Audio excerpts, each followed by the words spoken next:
Semua, Assalamualaikum warahmatullahi wabarakatuh. Perkenalkan, nama saya Vina Sonia. Saya dari Akademi Farmasi Cendekia Farma Husada. Di sini saya akan menjelaskan tentang pewarnaan sederhana pada bakteri. Tapi sebelumnya kita mesti tahu nih, apa tujuan dari pewarnaan? Pewarnaan yang pertama yaitu untuk mempermudah kita dalam mengamati bentuk sel mikroba. Dan yang kedua yaitu memperjelas ukuran dari sel mikroba. Dan yang ketiga adalah untuk mengamati struktur dalam dan struktur luar dari sel mikroba. Gambar pertama yang ada di bawah ini adalah bentuk struktur luar dan struktur dalam dari bakteri. Dan bentuk-bentuk bakteri itu seperti apa sih? Yang pertama ada spherical, yaitu berbentuk bulat. Yang kedua ada root-like, yaitu berbentuk panjang seperti batang, dan yang ketiga ada spiral. Nah, sekarang kita masuk dalam pokok pembicaraan kita, yaitu pewarnaan sederhana.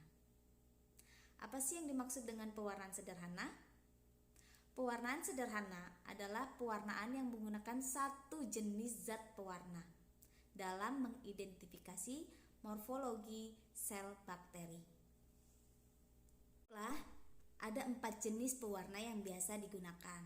Yang pertama ada metil biru, yang kedua ada karbonfuksin, yang ketiga ada kristal violet, dan yang keempat ada safranin. Berikut ini adalah komposisi dari reagen. Yang pertama metil blue.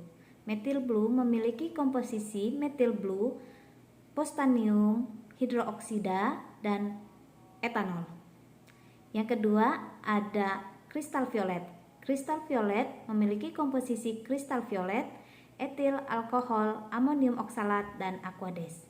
Dan yang ketiga adalah karbonfuksin. Karbonfuksin memiliki komposisi yang pertama ada fuksin dasar, etanol, fenol, dan aqueous. Ini dia. Bakteri yang menggunakan warna metil blue, maka bakteri tersebut akan berwarna biru.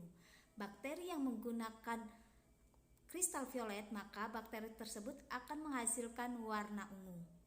Dan bakteri yang menggunakan karbonfuksin akan menghasilkan bakteri yang berwarna merah. Berikut alat dan bahan yang akan digunakan pada pewarnaan sederhana. Yang pertama bakteri, yang kedua jarum ose, yang ketiga kaca preparat, yang keempat aqueous, yang kelima adalah pubusan, yang keenam ada pewarna sederhana, yang ketujuh ada tisu, dan yang kedelapan adalah mikroskop. Prosedur pewarnaan sederhana. Yang pertama, siapkan alat dan bahan. Pastikan alat dan bahan bersih dan steril. Yang kedua, ambil sampel yaitu kultur murni bakteri yang akan diwarnai dengan menggunakan jarum ose secara aseptik, yaitu untuk menghindari kontaminasi antara mikroorganisme dan petugas. Kemudian ulaskan sampel di atas permukaan kaca preparat yang telah ditetesi oleh aqueous steril.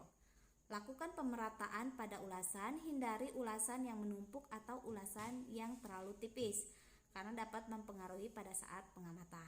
Kemudian lakukan fiksasi dengan cara melewatkan kaca preparat di atas lampu busen sebanyak 3 kali. Hal ini berfungsi untuk mematikan bakteri namun tetap mempertahankan bentuk dan komponen dari sel. Langkah selanjutnya, teteskan pewarna sederhana di seluruh permukaan ulasan dengan memilih salah satu pewarna sesuai dengan kebutuhan. Kemudian tunggu agar pewarna meresap pada dinding sel bakteri. Nah, masing-masing pewarna itu kan berbeda-beda waktu tunggunya. Yang seperti metil blue itu memerlukan waktu 60 detik, sedangkan kristal violet itu membutuhkan waktu 30 detik, dan karbonfuksin itu memerlukan waktu 20 detik. Kemudian bilas dengan aqua steril dan tunggu hingga cukup kering, atau kita bisa menggunakan tisu. Setelah kering, tutup permukaan ulasan dengan tutup kaca dan sampel siap diamati dengan menggunakan mikroskop. Demikianlah prosedur pewarnaan sederhana yang dapat disampaikan. Saya Vina Sonia mengucapkan terima kasih atas perhatian dan waktunya.